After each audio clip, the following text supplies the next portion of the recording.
And away we go. It's the DFS Early Bird presented by Awesemo.com. More on our sponsor later on. Dan Strafford and Adam Scher along with you on this Thursday morning, getting ready for a 6-game. Am I right? Yeah, 6-game. How about that? NBA slate. We'll go position by position as we often do here on the DFS Early Bird. Adam, how the hell are you doing?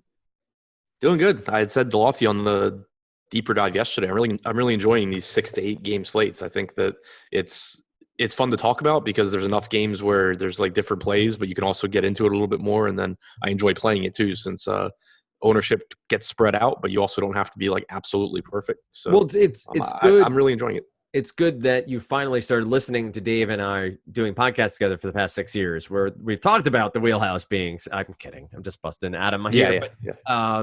More so than anything, DFS has obviously ebbs and flows to it, but that sort of 5 to 9 game window seems to be in baseball and basketball. Take hockey and NFL out of the mix. Obviously, NFL Sundays are different. Hockey, I don't play much, so I can't speak to that. But always 5 to 9 games is where I feel like there's enough variance and enough difference in lineups, but also not too much to be overwhelmed. And overwhelmed I use as maybe a too strong a word, but a lot of data can be too much, especially hand builders like myself. Sounds worse when I say that out loud, but when you're building by hand, it can be too much trying to figure it all out.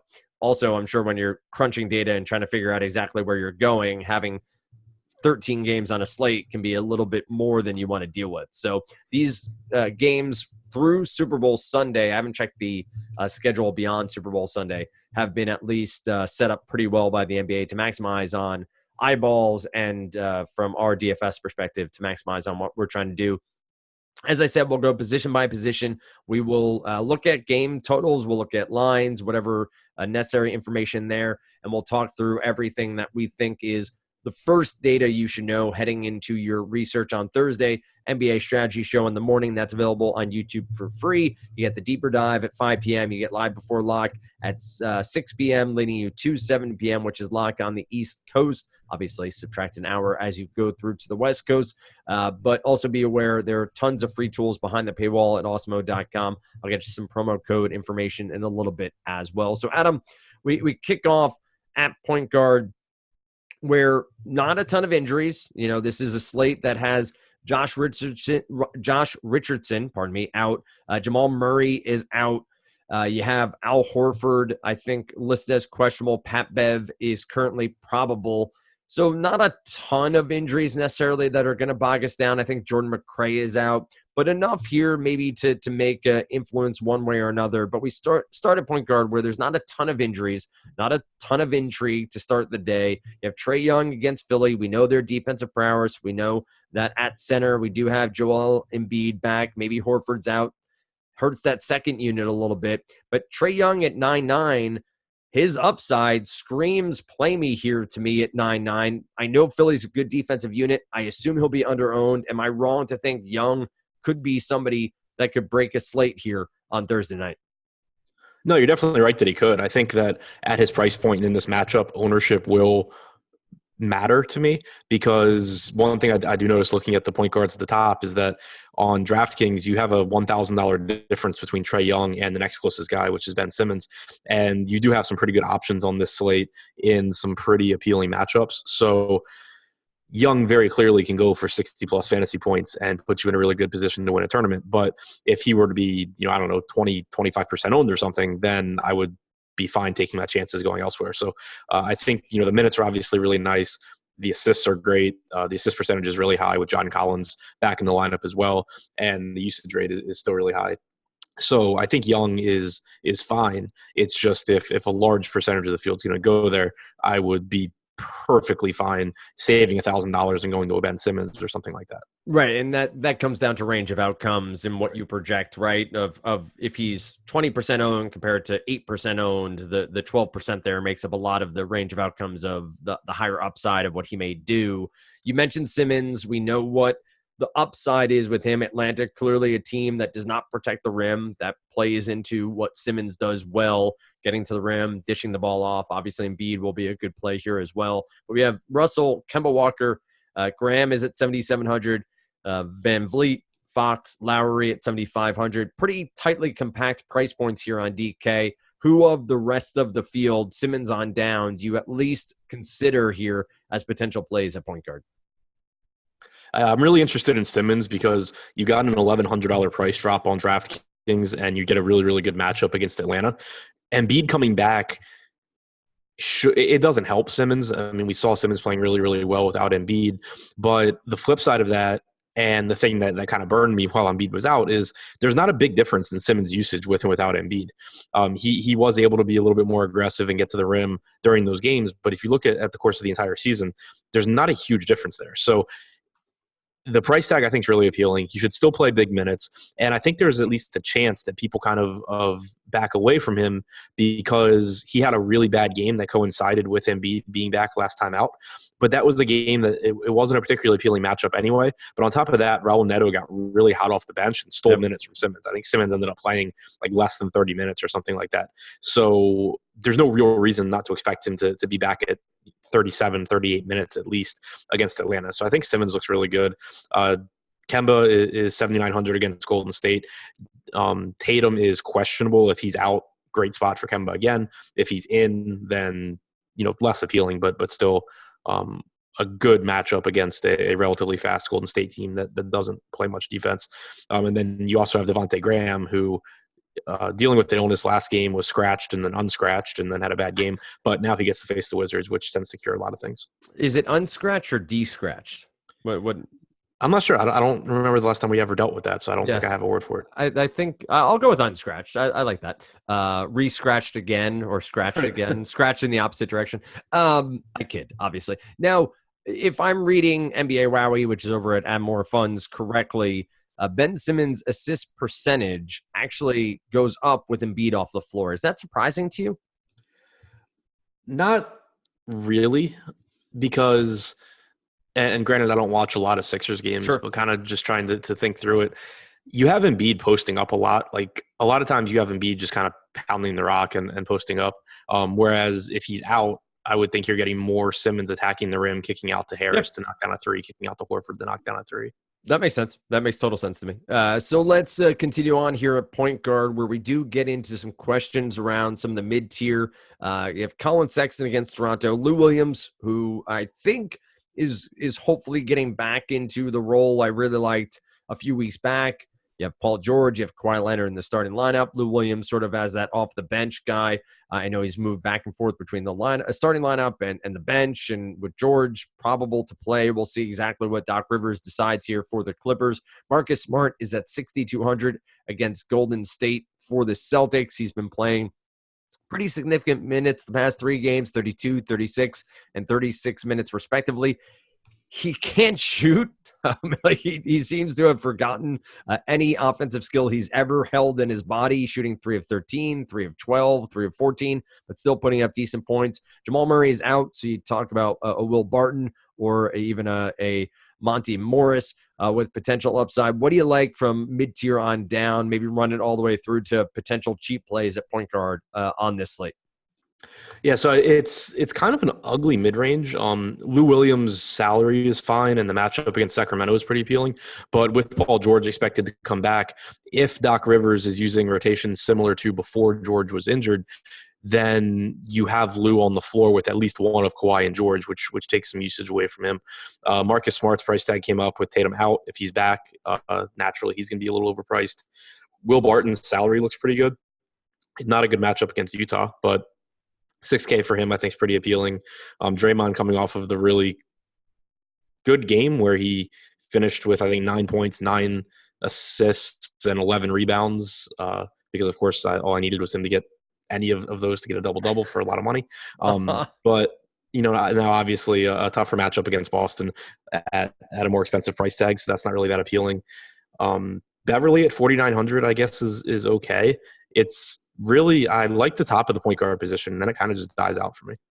Any interest in someone like a Jordan Clarkson just because he's instant offense? I know he hasn't been playing a ton, but does Denver give you any upside for someone like that here on a Thursday night where you're saying you don't feel like there's a ton at the bottom?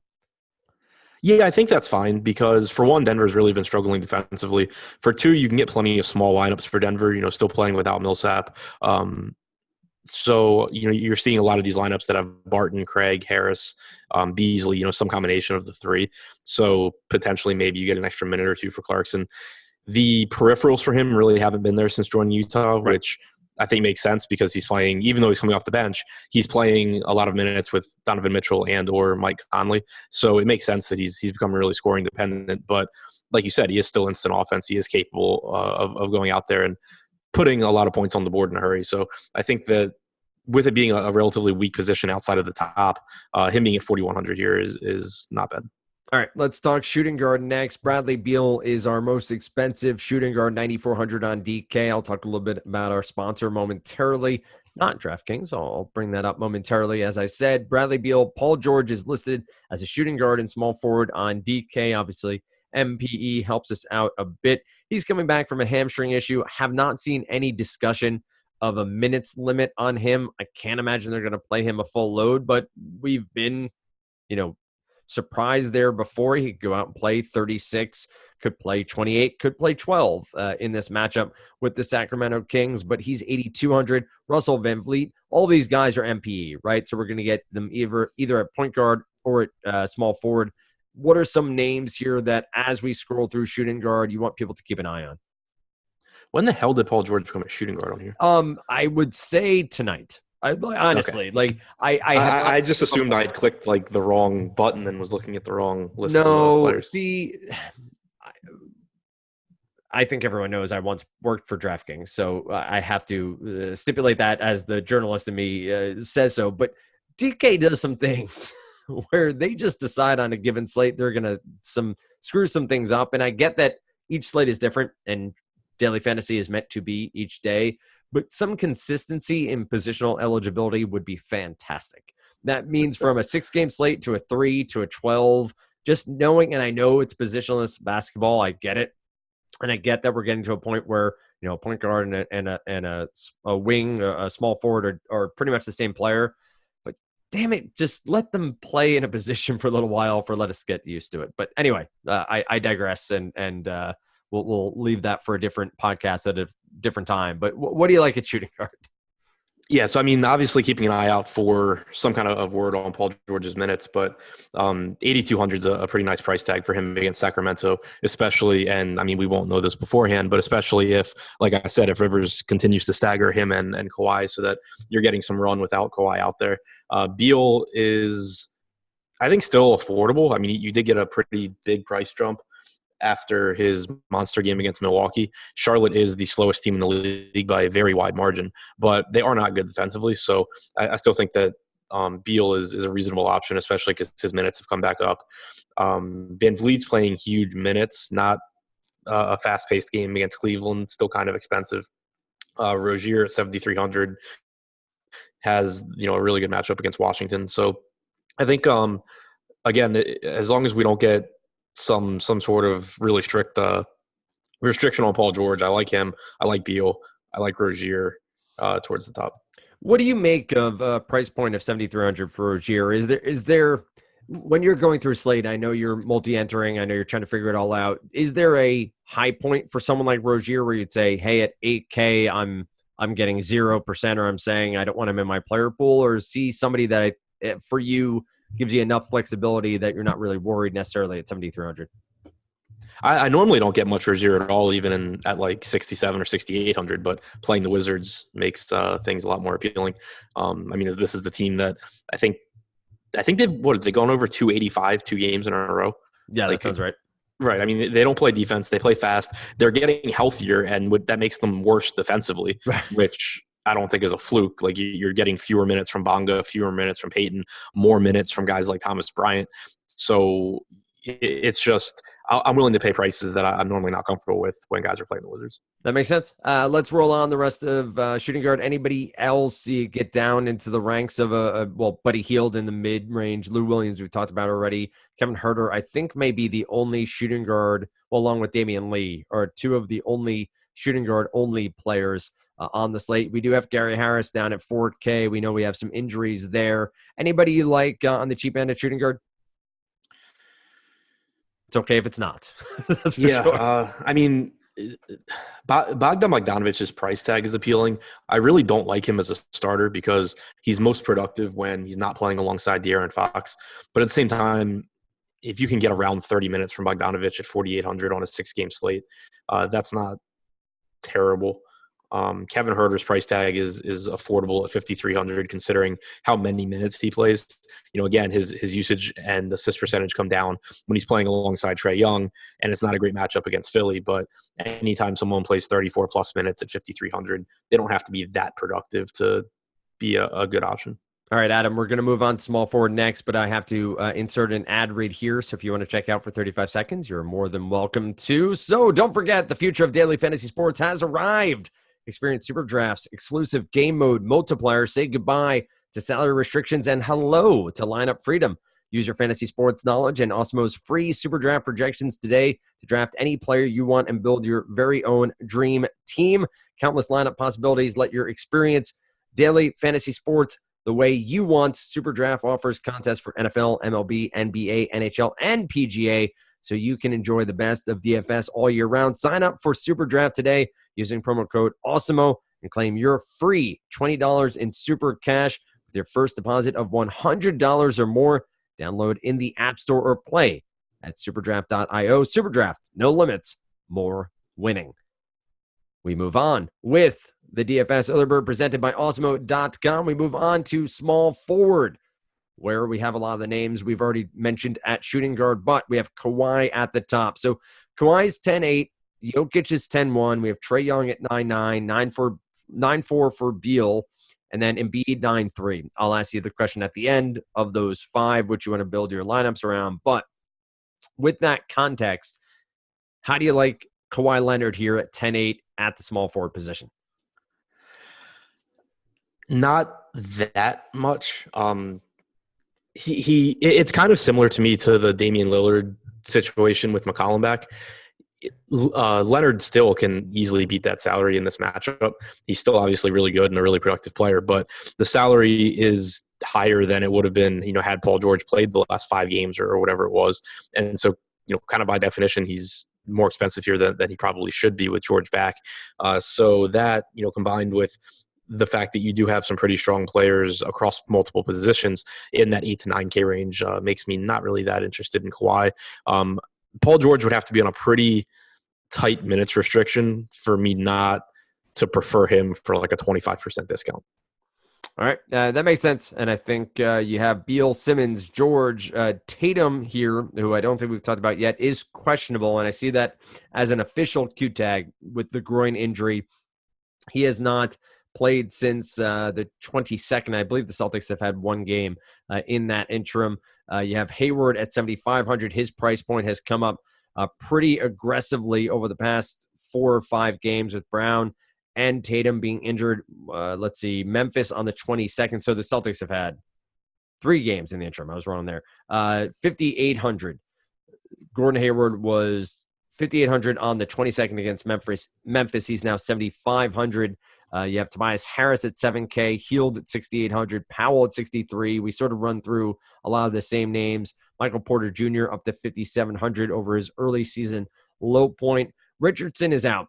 Let me ask you that here. Josh Richardson is out. Do you have a beneficiary for Philadelphia if Richardson and Al Horford are out? Is there a small forward or power forward you would want to play from the Philadelphia 76ers, or does it all go to Simmons and Embiid in your mind?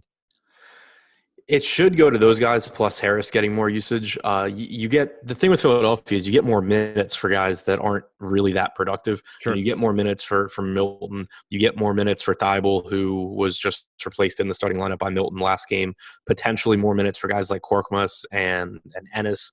Mike Scott could play more. They just have a lot of similar interchangeable pieces that all suck for DFS. So, you can. It'll shake out more during the day if we get that news, on who is starting and stuff to kind of try and map out the minutes. But there's nobody that steps in where you're just like, oh, they're a really high usage guy in this situation. They're a great point per dollar option. It's more of this guy might play a lot of minutes and I can pray that he doesn't completely suck. All right. What else do you have at small forward?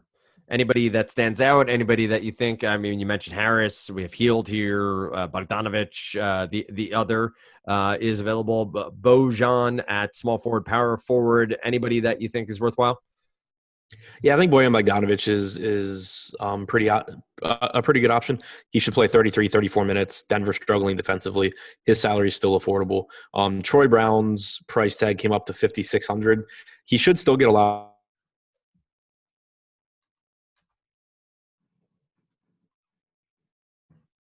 May have lost Adam there momentarily. See if Adam comes back. But was A lot of talking minutes there. with Jordan McRae. Yeah, that's about. I mean, you could take a shot on Buddy Hield because of the price tag. Tobias Harris looks really good. Actually, I overlooked him. I would say Tobias Harris at 7K is a really good play. May have been my connection there. I broke up a little bit, but Adam there hitting on Tobias Harris, which is who I was going to do the follow-up question on.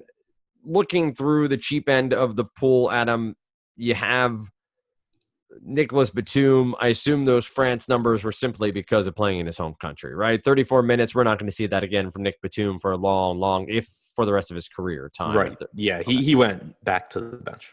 All right. So let's talk power forward next, and that has Pascal Siakam at 8,400, a cheaper price point at power forward, where we start at 84 and we get 78 with Collins, Tatum, again, that Q tag. We'll keep an eye on that. Gordon Hayward, Kevin Love, Harris is eligible here. Bielitsa is at 6,500, has had some good games of late. What do you like? Do you like Siakam or Collins at the top, or do you think this is a position maybe we save a few dollars at? Yeah, I like Siakam. The minutes have come back. He lost playing time last game against Atlanta because it was a blowout and he didn't get any fourth quarter run. But prior to that, we saw it was either 36 or 37 minutes in the game before. And then now you have a favorable matchup against Cleveland. Still a pretty affordable price tag for him.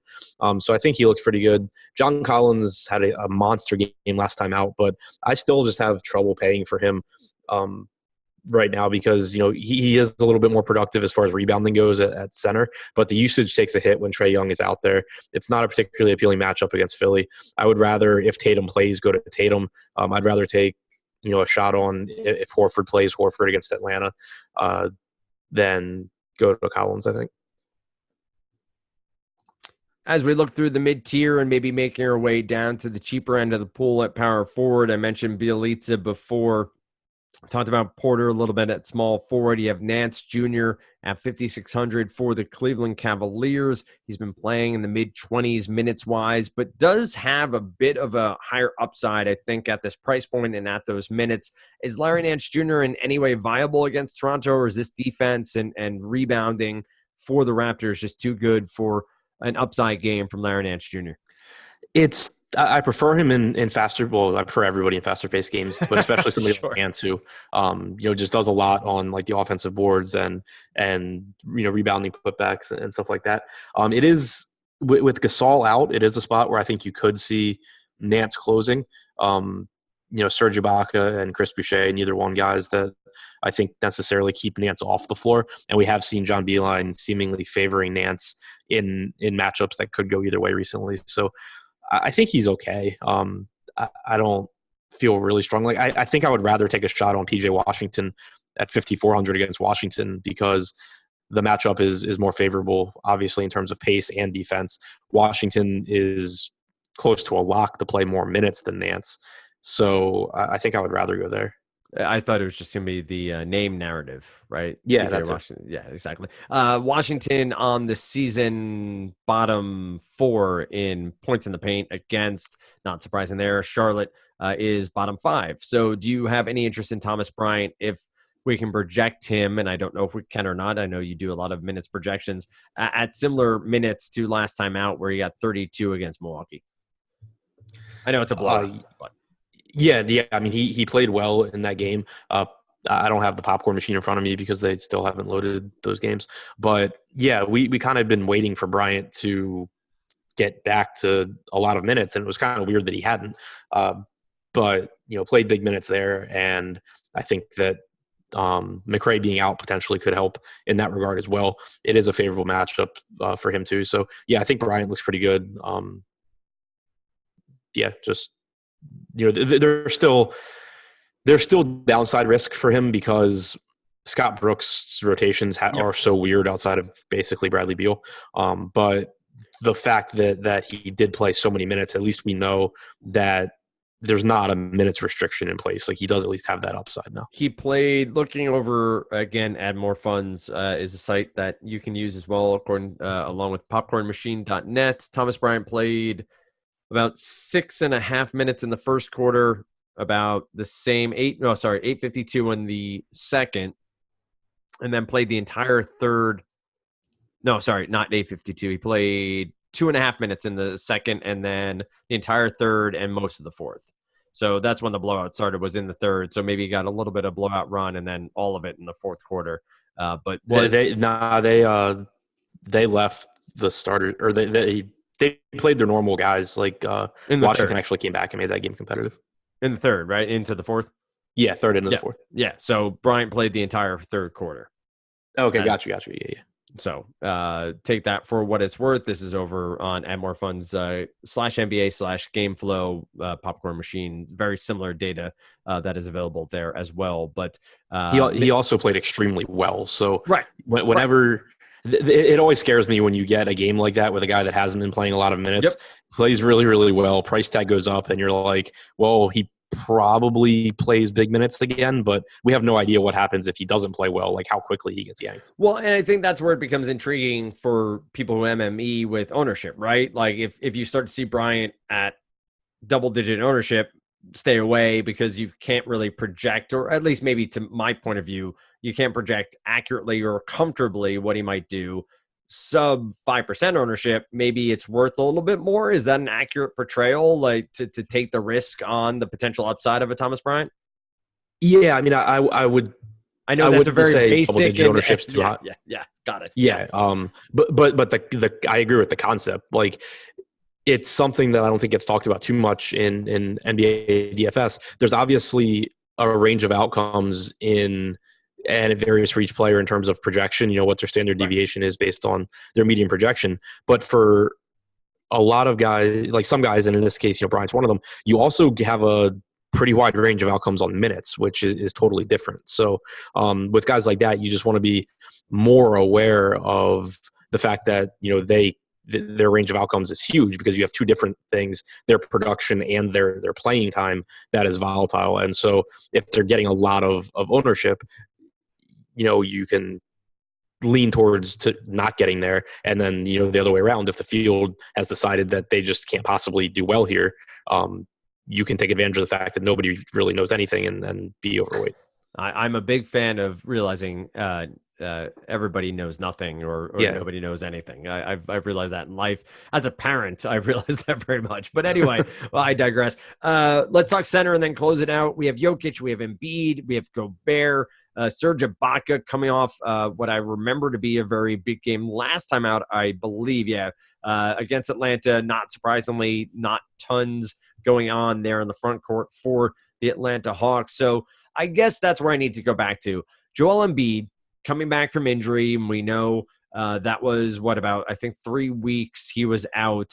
Came back, put up a very solid line, 24 points, 10 rebounds, and assists, a block, 26 minutes of play, 9,300. Embiid must, quote unquote, I will say that, play here. Like, this seems like a spot where he should put up gigantic numbers against the Hawks. Yeah, he looks like one of the best plays on the slate. Played about 26 minutes in his first game back. Fast-paced game, bad Atlanta defense. There's no real reason for me not to like Embiid. Yeah, right. Like, and there's no analysis needed beyond that. Obviously, he can fail, and I would say, to the conversation we were just having, those are the range of outcomes. Maybe Philadelphia blows them out by 40, and he plays only 20 minutes, or he gets injured, or whatever it might be. But this feels like a spot where Embiid just has the highest of upside at a cheap enough price point on DK to make sense. You have Jokic at 10-1 against Utah. Gobert, Ibaka. Harrell is at 6,900, and just talking about center-only eligible players on DK. Anybody stand out to you from the rest of the field that you want to mention here at the top end of the position? So Jokic, tough matchup against Utah. He's pretty much always going to be appealing to me, though, as long as Plumlee is out because the minutes are so solid. Sure. Normally, you're getting around 36 minutes from him in competitive games. Murray and Millsap being out increases his assist numbers and his usage as well. So not an appealing matchup, and it's, of course, going to be tough to pay more money for Jokic against Utah than for Embiid against Atlanta. But the flip side of that is that you're probably going to get like 6 more minutes from Jokic than Embiid. And there, he's a very productive player in his own right. He does so many things well that the matchup doesn't concern me too much. So especially if you're going to get low ownership on him as a result of Embiid in tournaments, that's a spot that you can look to leverage. Gobert is on the other side of that at only 8,100. It's fine.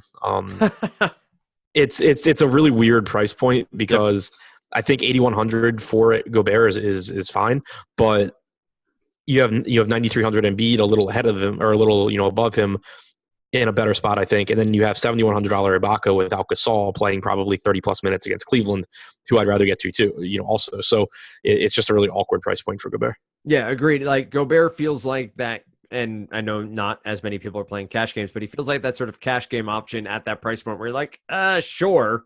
Like I can fit him in here, but he's not the first guy in your lineup at 8,100 with not a ton of upside to give you profit there. You mentioned Ibaka against Cleveland. Seems like an upside spot. Obviously, we have some injuries there in the front court that will give you a few more minutes for Ibaka with Gasol on the shelf down there at 5K. Any other centers that stand out? Does Tristan Thompson enter the mix because of Gasol being out? He's cheap enough at 5,400. Thompson scares me, but he hasn't really been owned that much lately.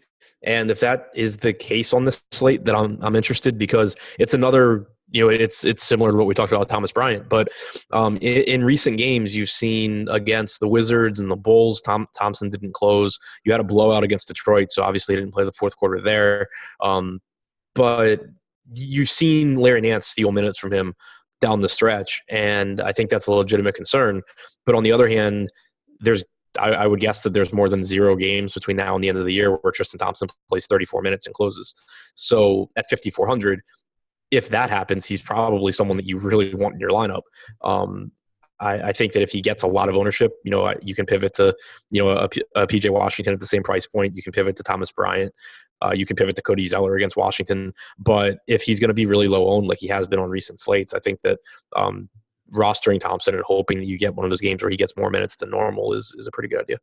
And I know we talked a little bit about Bielitsa, talked about some of these names for Sacramento, but between Bagley being out, and I believe he'll be out. I know he was out Wednesday night.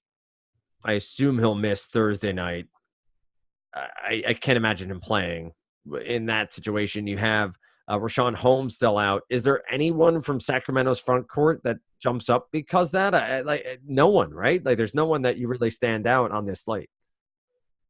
Yeah, not really. I'm interested to see how Dwayne Dedmon's minutes go. That game's going on right now. Yep. 3 games ago, you got 30-plus minutes from Dedmon against Detroit. And that was without Drummond, so it's not like it was just a Drummond thing. The next game, he was in massive foul trouble, so he didn't play a lot. And then the next game, he got in some foul trouble, but the Kings also just went small, played Bielitsa at the 5 a ton against Towns and Minnesota. And so he didn't play a lot of minutes. I'm interested to see kind of what the rotation and what the minutes look like in the game against whoever they're playing right now. Completely drawing a blank. The Thunder. So I'm interested to see how their rotation looks. He is 3,700. If the centers aren't back, then you could take a shot there. All right, there you have it. I will ask you the standard question here on the DFS Alert, at least when I am hosting. 9K and above, Embiid, Beal, Trae Young, Jokic, and Leonard. Who are you most likely to center your lineups around? And maybe a leading question there, as I say center around. But who are you saying 5K, 9K and above, these 5 players, who are you most likely to build your lineups around? Probably Embiid and Beal. Embiid just because I did there? Like the professional...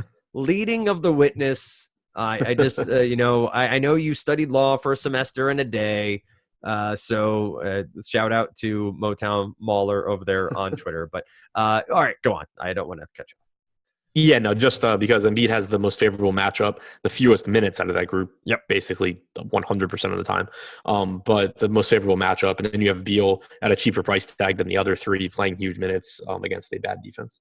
All right, so we are available at Osmo.com. If you want in on an Osmo Premium Plus membership, that gets you so much. It gets you behind the paywall, so it gets you Slack chat, but it also gets you the deeper dive, which is the deep dive, which is the premier article that Adam writes, and a few others chip in on as well. That is available. The ownership projections, the player projections, the lineup builder. You can add on the optimizer as well. You can get 50% off any Osmo Plus weekly package with the promo code EarlyBird. SuperDraft helping to support this podcast by sponsoring it. Check them out at superdraft.io. Find Adam on Twitter at ShipMyMoneyDFS. Find me if you so choose at Dan Strafford. Of course, it's Osmo_com, Osmo NBA as well for more giveaways and random factoids from our articles and shows each and every day. So check them out.